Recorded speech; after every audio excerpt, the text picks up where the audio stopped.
New details tonight coming out about the brutal murders of an Escambia County husband and wife. Just a couple hours ago, investigators said robbery was one of the motives in the case. We're also learning as many as 8 men may have carried out this crime. 3 people have already been arrested.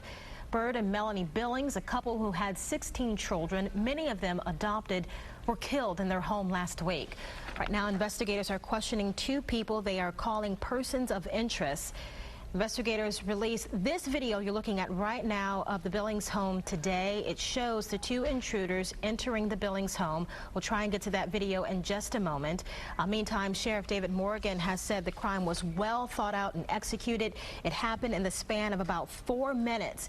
And tonight, investigators are looking over surveillance video from other local stores, just hoping to identify even more persons involved. During this investigation, we have identified the mastermind of this operation, the individuals that are associated with him during the days leading up to the crime.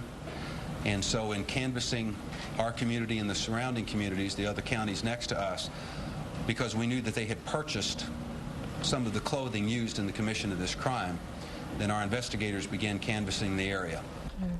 Well, deputies are not saying much about the specifics of the murder investigation, but we do have police reports from the arrest of 2 of the people arrested. Leonard Gonzalez Sr. is quoted in both of the reports. He talks about his role in the case as well as the other suspects. Fox News reporter Renee Dials has that part of the story. 56-year-old Leonard Gonzalez Sr. told investigators he was the getaway driver in the home invasion that ended in the deaths of Byrd and Melanie Billings. Surveillance video from the Billings home on Mobile Highway show the red van driving up to the house Thursday evening.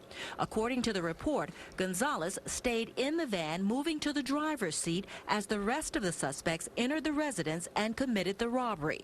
Gonzalez's statement said those other suspects included this man, 41-year-old Wayne Coldiron, who appeared to have a freshly shaven head as he was led from the sheriff's office early this morning. The elder Gonzalez told investigators his son, Leonard Gonzalez Jr., and several black males were also involved. Coldiron and Gonzalez Jr. are charged with murder. Gonzalez Sr. is charged with evidence tampering. Mr. Gonzalez was involved with altering the appearance of the van.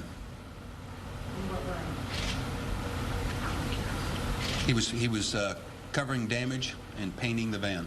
In one of the reports, Gonzalez Sr. said he did it to change the appearance due to the van being used in the homicide.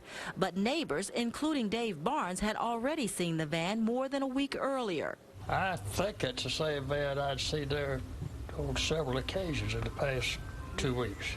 The report goes on to say Gonzalez indicated he was not sure who shot the victims, but both Wayne Coldiron and Leonard Gonzalez entered the residence armed with handguns. The police report also indicated surveillance video matched details given in the version of events described by Gonzalez Sr. 3 suspects were seen on the surveillance video inside the home. They were wearing masks, and 2 of the suspects carried long guns. And again, that was our Renee Dials reporting. Now, investigators have recovered 9mm shell casings from the scene. And one other point in that police report comes from Gonzalez Sr. He apparently told deputies that his son and the other men arrived in another vehicle, something Sheriff Morgan did confirm today.